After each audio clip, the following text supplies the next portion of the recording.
Imperfect critics. Swinburne as critic. 3 conclusions at least issue from the perusal of Swinburne's critical essays.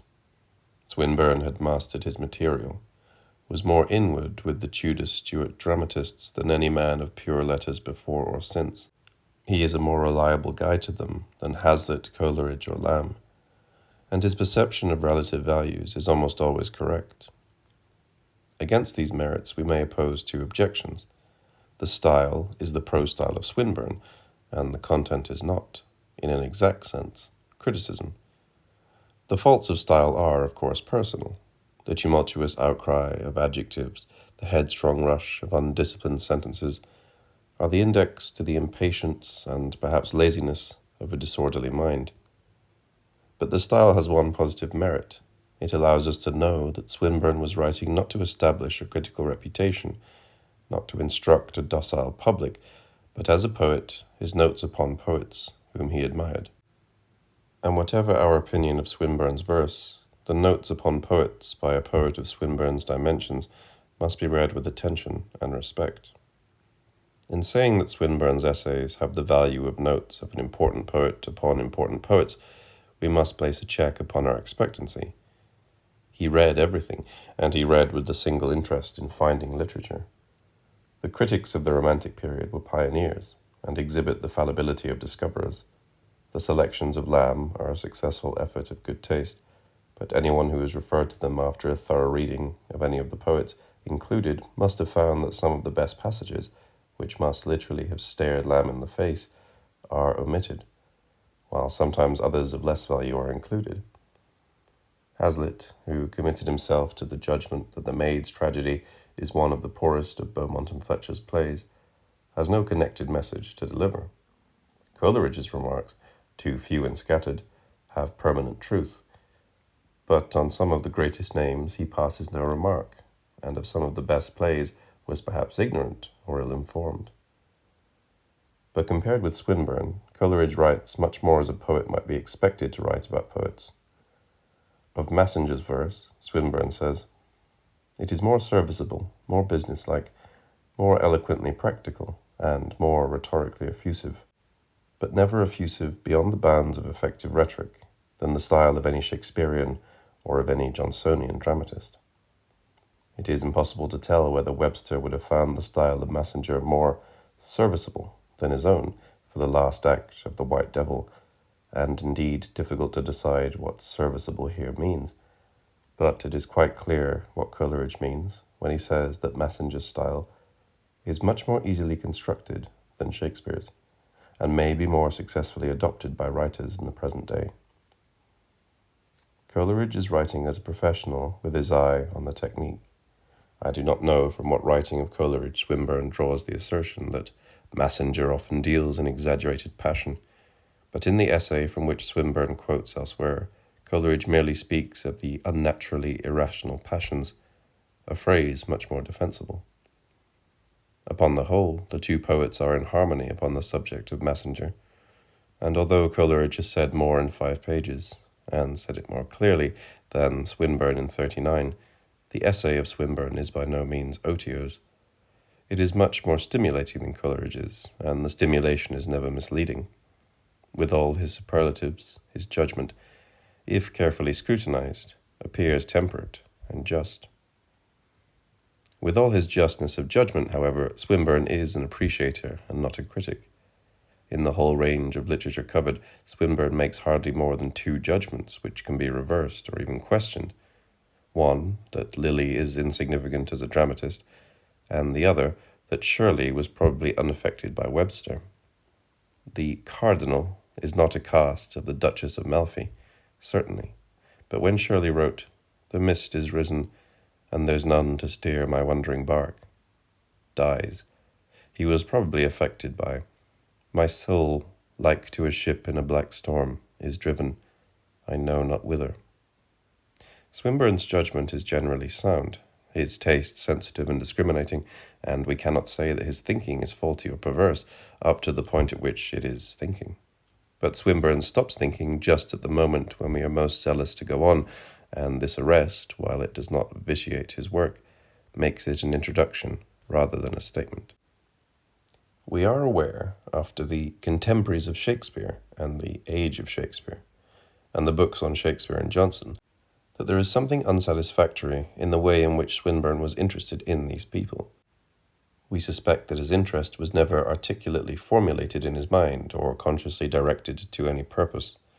He makes his way, or loses it, between two paths of definite direction. He might, as a poet, have concentrated his attention upon the technical problems solved or tackled by these men. He might have traced for us the development of blank verse from Sackville to the mature Shakespeare, and its degeneration from Shakespeare to Milton. Or he might have studied through the literature to the mind of that century. He might, by dissection and analysis, have helped us to some insight into the feeling and thought which we seem to have left so far away. In either case, you would have had at least the excitement of following the movements of an important mind groping towards important conclusions. As it is, there are to be no conclusions, except that Elizabethan literature is very great, and that you can have pleasure and even ecstasy from it, because a sensitive poetic talent has had the experience. One is in risk of becoming fatigued by a hubbub that does not march. The drum is beaten, but the procession does not advance. If, for example, Swinburne's interest was in poetry, why devote an essay to Brome? The opening scene of the Asparagus Garden, says Swinburne, is as happily humorous and as vividly natural as that of any more famous comedy. The scene is both humorous and natural. Brome deserves to be more read than he is, and first of all to be more accessible than he is, but Swinburne ought to suggest or imply, I do not say impose, a reason for reading the Asparagus Garden or the Antipodes, more sufficient than any he has provided. No doubt such reason could be found. When it is a matter of pronouncing judgment between two poets, Swinburne is almost unerring. He is certainly right in putting Webster above Tourneur, Tourneur above Ford, and Ford above Shirley. He weighs accurately the good and evil in Fletcher. He perceives the essential theatricality, but his comparison of the faithful shepherdess with Comus is a judgment no word of which can be improved upon. The difference between this poem, i.e. the faithful shepherdess, and Milton's exquisitely imitative Comus is the difference between a rose with a leaf or two faded or falling, but still fragrant and radiant, and the faultless but scentless reproduction of a rose in academic wax for the admiration and imitation of such craftsmen as must confine their ambition to the laurels of a college or the plaudits of a school. In the longest and most important essay in the Contemporaries of Shakespeare, the essay on Chapman, there are many such sentences of sound judgment forcibly expressed. The essay is the best we have on that great poet. It communicates the sense of dignity and mass which we receive from Chapman, but it also illustrates Swinburne's infirmities. Swinburne was not tormented by the restless desire to penetrate to the heart and marrow of a poet, any more than he was tormented by the desire to render the finest shades of difference and resemblance between several poets. Chapman is a difficult author, as Swinburne says. He is far more difficult than Jonson, to whom he bears only a superficial likeness. He is difficult beyond his obscurity. He is difficult partly through his possession of a quality comparatively deficient in Jonson, but which was nevertheless a quality of the age. It is strange that Swinburne should have hinted at a similarity to Jonson, and not mentioned a far more striking affinity of Chapman's. That is, Donne, the man who wrote, "Guise, O my lord, how shall I cast from me the bands and coverts hindering me from thee? The garment or the cover of the mind, the humane soul is. Of the soul, the spirit, the proper robe is. Of the spirit, the blood, and of the blood, the body is the shroud. And nothing is made of naught. Of all things made, their abstract being a dream but of a shade," is unquestionably kin to Donne. The quality in question is not peculiar to Donne and Chapman.